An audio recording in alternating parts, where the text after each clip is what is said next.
This is Democracy Now!, democracynow.org, the War and Peace Report. I'm Amy Goodman in New York, joined by Democracy Now! Co-host Juan Gonzalez in New Brunswick, New Jersey. Hi, Juan. Hi, Amy, and welcome to all of our listeners and viewers across the country and around the world. Well, we begin today's show with breaking news.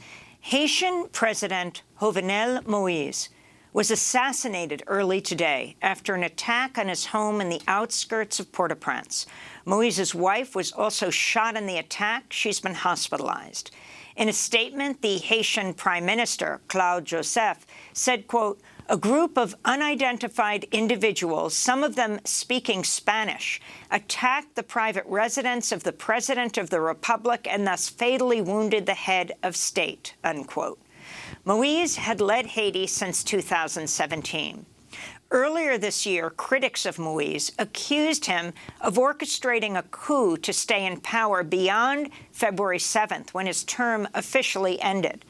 For months, Haitians have staged large protests against Moïse, demanding he leave office. But Moïse clung to power with support from the Biden administration, which backed Moïse's claim that his term should end next year. Human rights groups report had accused Moïse of sanctioning attacks against civilians in impoverished neighborhoods of Port-au-Prince, the capital, with targeted assassinations and threats against government critics carried out with impunity. We're joined now, dealing with this breaking news, by two guests. Dahoud Andre is a longtime Haitian community activist and member of the Committee to Mobilize Against Dictatorship in Haiti. And Kim Ives is with us, the editor of Haiti Liberté. We welcome you both to Democracy Now! Let's begin with Dahoud Andre. Can you tell us what you have heard? Who is responsible for this assassination? And then give us what has been happening. Talk about what has been happening in Haiti. Well, thank you very much, Amy and Juan, for inviting us to speak about what's happening in Haiti. We got the call, a call about 5:30 this morning to say that radio in Haiti had reported that overnight Jovenel Moïse had been assassinated. I should say that right now, as of now, we have no clue where this assassination came from. Certainly not the street gangs such as the G9, Jimmy Barbecue Cherizier, who has been going around recently after years of demonstrating with an American flag behind his back, and right now purporting to be fighting for a revolution to liberate the Haitian people. So we know it did not come from there. We know that it could have come from the oligarchy, such people as Reginald Boulos, maybe, you know, the Dimitri Vorbe, that at present it appears that Jovenel Moïse has some difficulty with them, because we can imagine that it would take a lot of money to do and resources to do an operation such as this. But a lot of people that I've spoken to this morning are saying it's probably the U.S. government, again, not just affirming their domination over Haiti right now, but maybe to mask the shame of their defeat and running away from Afghanistan in the middle of the night. And Kim Ives, I wanted to get your perspective on this. Clearly, there was a popular opposition and questions, deep questions about any kind of legitimacy for Jovenel Moïse. So, was this potentially a falling out among the elite, or was there foreign involvement as well, other than the possible mercenaries themselves being hired from abroad? Well, it definitely seems there was foreign involvement. My sources in Haiti this morning tell me that the assailants, the killers, arrived in 9 brand new Nissan Patrol pickups. They had complete understanding of the household of Jovenel Moïse, so apparently they had some inside information. They knew what they were doing. They pretended to be the DEA. So clearly this was a fairly sophisticated operation. Was it Boulos? Was it one of the other members of the bourgeoisie who have had problems with Jovenel? It's difficult to know. It seems he also was recently in Turkey making some deals, and the Colombians may have not been happy about that. That's one of the rumors going around. So we have to wait and see who was behind it. But definitely on the street, things have been very hot. The revolutionary forces of the G9 family and allies have basically been also calling for Jovenel to go. So I don't think there's anybody that is going to be unhappy with this outcome. It was a time when he was very isolated, even within his own circles. And the fact that they were speaking Spanish? Yeah, and that's the big question. Yeah, I'm trying to find out why they think it was Colombians involved. I don't know if it's an accent question. I haven't gotten an answer back, but I believe that, you know, it was definitely some fairly sophisticated mercenary operation involved. And Dahoud, I wanted to ask you, in terms of, for those listeners and viewers of Democracy Now! Who have not been closely following what's been going on in Haiti in recent years, could you talk about the connections of Moïse to the previous president and the involvement of the Clintons in the continuing, persistent political crises that have occurred in Haiti in recent years? Yeah, I want to point out first that this is exactly 3 years since the major uprisings that happened in the country in 2018, July 6th, 7th, when the IMF had demanded that Haiti, the government of Haiti, raise fuel prices. And some of these prices were doubled, and the puppet government that Jovenel Moïse headed, they did this in the middle of a soccer game between Brazil and Belgium. And the idea was that Brazil would win and that it would be euphoria and the people wouldn't mind, they wouldn't notice, they would be celebrating Brazil's victory. And fate had it that Brazil lost shamefully. And immediately after the game ended, uprisings all over the country. So it's important to note this date, that this anniversary, and that Jovenel Moïse would be killed on this anniversary. But also, I want to point out that what Kim Ives is calling the revolutionary forces of the G9 and Jimmy Cherizier, these are criminals. These are people that are responsible for killing massacres in poor neighborhoods in the country. These are people, and a lot of people find it amazing, unbelievable that Kim Ives and his newspaper, Haiti Liberté, would be defending it, trying to make people believe that these are revolutionaries. These are the people who are throwing 78-year-old elderly folks off of buildings, burning them alive, that these are the people who are going to save us. The audience should understand, yes, Martelly was handpicked by the Clintons as a puppet, as someone who would do their bidding. And during the campaign, it was obvious that the Clintons, Bill Clinton, who was running the CIRH to supposedly rebuild Haiti back better. Same slogan that Joe Biden used in his recent campaign, that they would find that this is the person who would be a degenerate. Someone, I know that this program has done much about Martelly, so I don't want to even go there. But what is important is that Martelly handpicked Jovenel Moïse. And Jovenel Moïse, who was a crook, an indicted, a fake entrepreneur, was put in directly by the US government again. And in that position, he was a reliable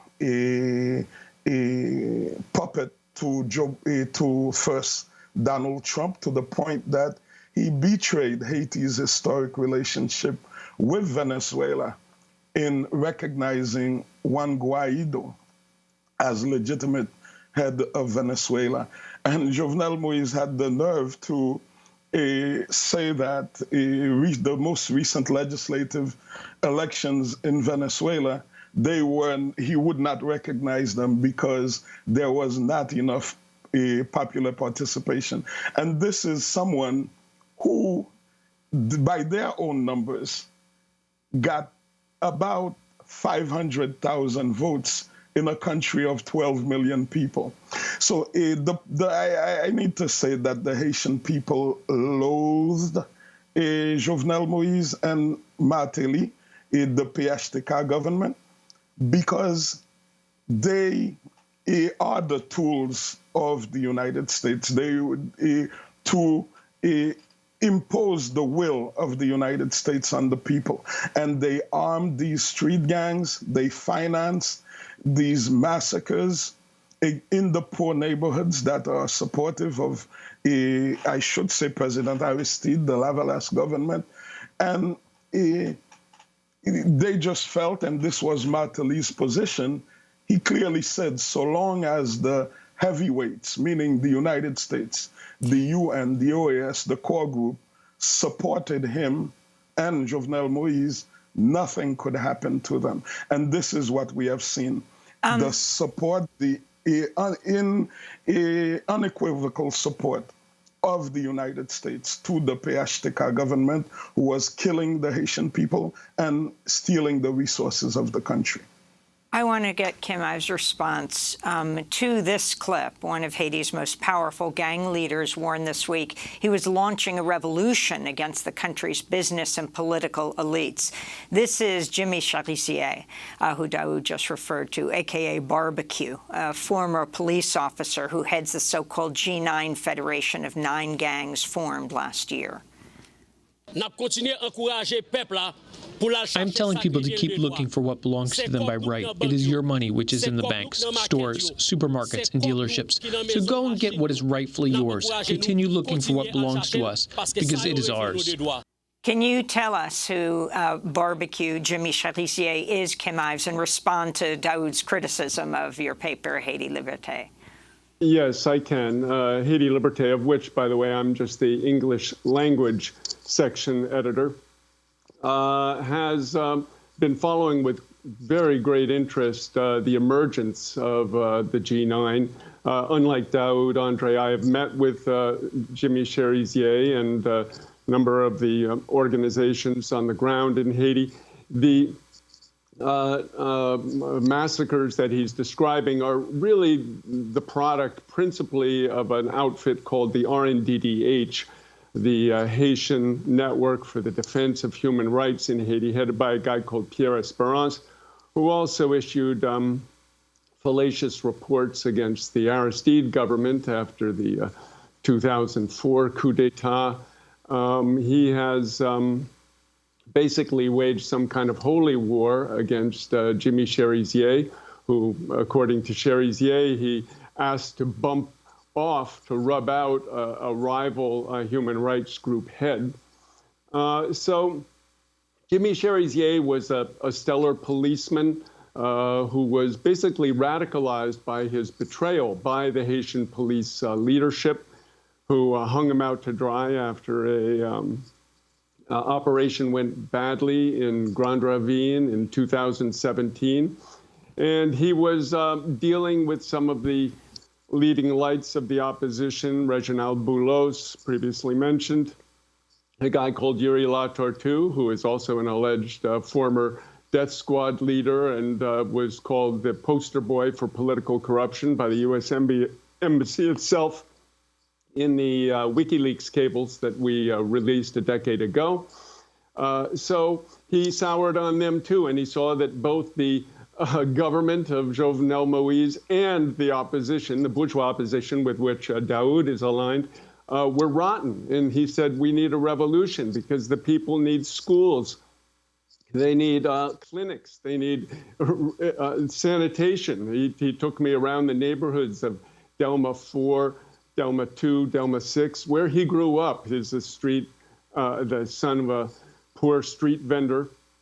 And he showed me how people had to do their toilet in a plastic bag and throw it in a canal. And he said, you know, people can't live like this. So he has been calling for a revolution against the system in Haiti and is being radicalized really by the day and by these events. So the portrayal of him in the mainstream press, in the, by the AP, the Washington Post, is he's this gang leader. He's the boogeyman. But the reality is on the ground that this is an uprising, really, of Haiti's lumpen proletariat, which has been crushed over the past decades. And Jovenel Moïse was no different, and Martelly. And the people, the masses in Haiti, in Port-au-Prince, now some 3 million, 4 million people have had enough and are rising up. Dahoud, and your response on the issue of Kim saying that you are representing more of the bourgeois opposition? Kim Ives is a joke, and it's sad that your program is giving him this platform to, again, push this garbage that Jimmy Cherizier, who, and this is not the RNDDH who's saying that Cherizier, that barbecue is an assassin, a criminal, like someone who is responsible for all of these massacres. And despite the denunciations of the people of La Saline, of all of these poor neighborhoods in Bel Air, who themselves, they say that it is Jimmy Cherizier. This is RNDDH, this is Fondation J'éclairé, this is the CARDH, and the people in the streets, and any radio station in the country that you turn on, and people who are massacred are speaking directly about who they saw came with guns, with gasoline and fire to burn down their homes. So now to say that Dahoud Andre is aligned with the bourgeoisie opposition, there is a former ally of Kim Ives and his newspaper, Haiti Liberté, that he owns. But Kim is a white man, an American. And so he cannot come to this program or anywhere else and say that he is the owner, the puppet master of this newspaper. So he's pretending that he's just, but I'm sure that Amy Goodman, Juan Gonzalez, and everyone else who knows about this newspaper knows who owns this newspaper and knows that this is just another wannabe white savior for the people. And it's beautiful, the song that you started this segment with, Amy, because this is a song called Qui ça pour faire, what is to be done, as you said. And the song, if you continued to play it, it would say it's a revolution. And who's going to make this revolution? The Haitian people. It is not our neighbors. It is not wannabe white saviors like Kim Ives who are going to liberate the Haitian people. I want to speak a little bit about, like, this thing, the Jovenel Moïse. This is what this is about. And I should say, if I knew that I was going to be putting this program together with Kim Ives, I wouldn't even come on. And you should go to Haiti. You've been to Haiti, Amy, one, and go speak to someone like Oxygen David, who worked for years with Kim Ives. Go speak to Mario Joseph, who was close collaborator of Kim Ives, who are both denouncing him and his newspaper in Haiti for pushing this garbage that a scum like Jimmy Cherizier, he's not going to Pétionville, to Thomasin, to kill the rich people, to steal from them. The people he has massacred for the government. And this is why for 3 years, the Jovenel government has never executed their warrants against Cherizier, because he is in their pocket. He's someone who's working for them. And find his previous messages on social media where he has this same Jimmy Cherizier, an American flag behind his back, to show the world who he stands with.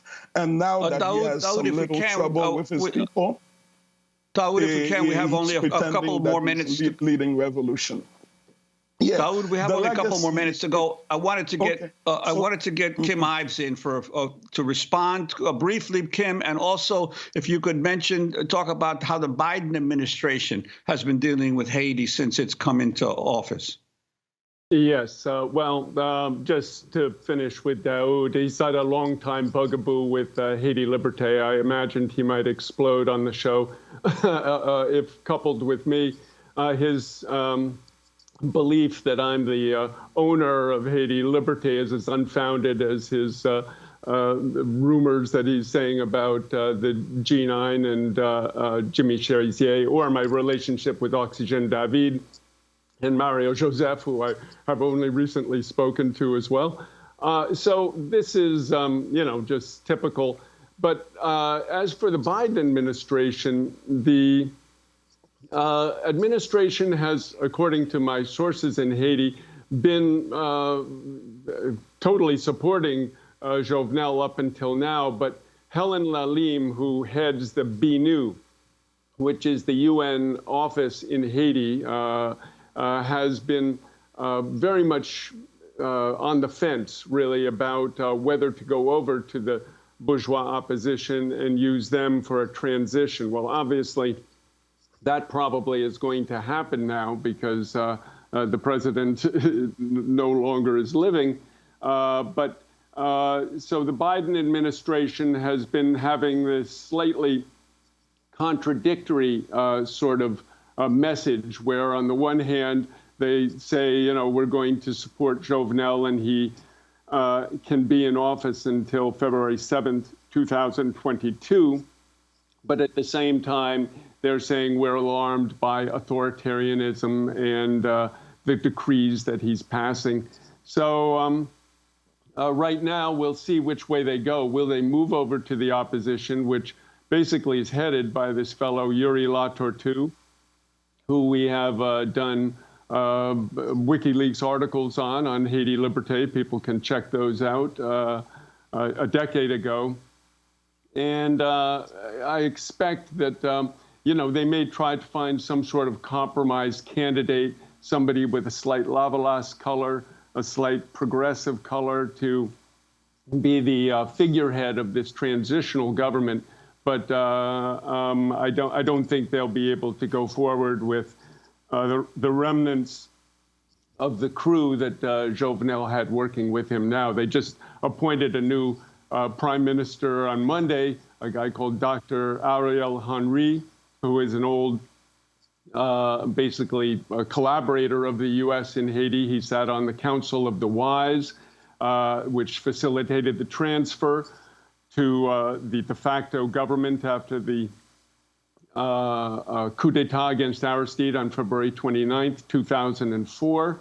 And so he was basically named on Monday, but I see that it's Claude Joseph, the interim prime minister who is doing all the talking after this assassination of Jovenel. Well, we're going to leave it there. And of course, these are just the first few hours after the assassination of the Haitian president. And we will continue to cover what develops since from this time. Kim Ives, editor of Haiti Liberté, and Dahoud Andre, longtime Haitian community activist and member of the Committee to Mobilize Against Dictatorship in Haiti. Next up, Pulitzer Prize-winning journalist Nikole Hannah-Jones has rejected the tenure offer from the University of North Carolina, Chapel Hill after major controversy. She's joining the faculty of Howard University after a prominent right-wing donor at UNC opposed giving her tenure. Stay with us.